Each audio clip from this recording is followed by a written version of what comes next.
Cette semaine, dans Portrait d'empreinte, gros plan sur l'Amazon Jungle. Une installation regroupant des espèces originaires d'Amérique du Sud, avec notamment des tapirs terrestres. Bonjour, je m'appelle Béatrice Guillon, je suis responsable de l'Amazon Jungle au parc zoologique d'Amnéville. Donc, je m'occupe de tous les animaux du sud de l'Amérique. Ça consiste pour une grande partie au nettoyage des enclos, des bâtiments. Ensuite, la préparation et la distribution de leur nourriture. Et bien sûr, le suivi au quotidien de nos animaux. Donc, ça veut dire surveiller leur état de santé, la façon dont ils se nourrissent, leur comportement, leur bien-être psychologique.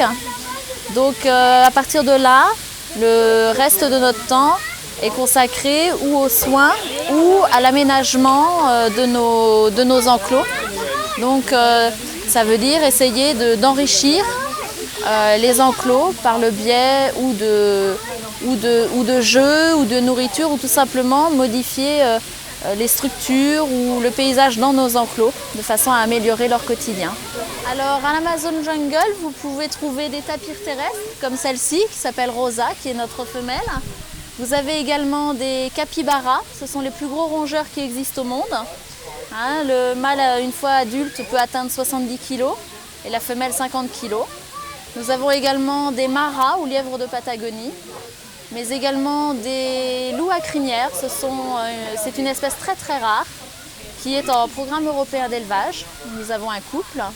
Il y a également les jaguars, les iguanes verts, mais également beaucoup d'espèces d'oiseaux très rares comme des toucans, comme des ibis rouges ou des spatules roses, mais également des flamands du Chili et des grandes aigrettes blanches.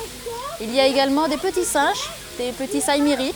Ce sont les singes écureuils d'Amérique du Sud qui sont très joueurs. C'est un tapir terrestre. Je vous présente un couple de tapirs terrestres.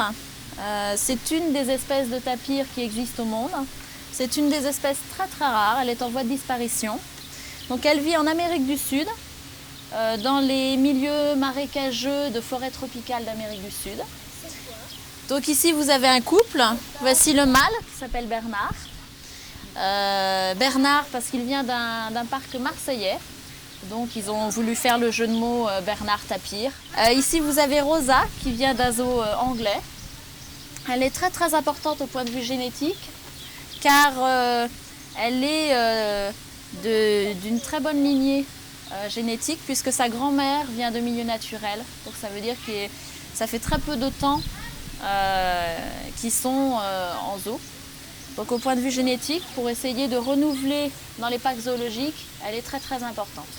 Donc ce sont des animaux qui demandent beaucoup de soins, beaucoup d'attention. Ce sont des animaux qui sont herbivores, donc ils ont besoin de foin en permanence, mais également d'environ 40 kg de fruits et légumes par jour, par individu, et également d'un petit peu de luzerne. Donc ces animaux ont besoin de soins quotidiens car ils sont très fragiles. Ils peuvent avoir très facilement des problèmes digestifs, des problèmes de peau, ou des problèmes respiratoires ou tout simplement des problèmes de pied. C'est un lointain cousin du rhinocéros, du cheval et du sanglier. Donc ça a à peu près les mêmes réactions. Donc ça veut dire une très forte mâchoire. Ça veut dire que ça peut ruer aussi bien sur l'avant que sur l'arrière comme un cheval et que ça peut charger. C'est un animal qui fait entre 150 kg pour les femelles et 200 kg pour les mâles et qui court à 30 km/h quel que soit le type de terrain. Donc c'est un animal très puissant dont il faut quand même se méfier.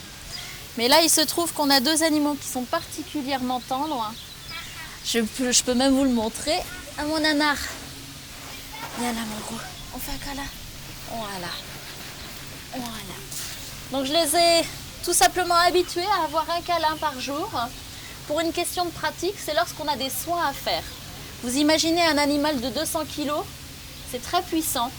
Si vous avez à soigner une patte, c'est très délicat si vous ne l'avez pas habitué à avoir un minimum de contact avec vous. Donc en faisant tout simplement un contact par jour comme celui-là, eh bien je peux faire un soin et observer tout son corps minutieusement pour vérifier qu'il n'a pas de parasites ou de blessures ou de problèmes quelconques. Donc ça me permet de regarder les dents, jolies petites dents, de regarder les oreilles, de regarder les pieds, de regarder un petit peu partout et de le soigner si nécessaire. Il se trouve que on a dû soigner ce jeune homme peu de temps après son arrivée, puisqu'il a eu une infection au niveau du pénis. Il faut savoir que c'est le mammifère qui, proportionnellement à la taille de son corps, a le pénis le plus long. Ça peut atteindre 1 mètre. Autrement dit, lorsqu'il est debout, il peut marcher dessus.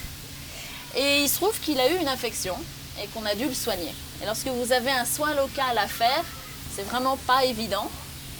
Donc il a fallu qu'on l'habitue à pouvoir être manipulé sans qu'il soit agressif. D'où l'avantage c'est ce que l'on appelle du medical training, c'est-à-dire tout simplement habituer l'animal à se mettre dans certaines positions, à accepter d'arriver avec certains outils de travail sans que l'animal panique, qu'on puisse le soigner sans aucun problème.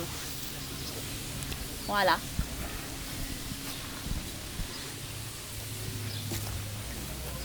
Ils ont besoin de beaucoup d'eau puisqu'ils font leurs besoins dans l'eau.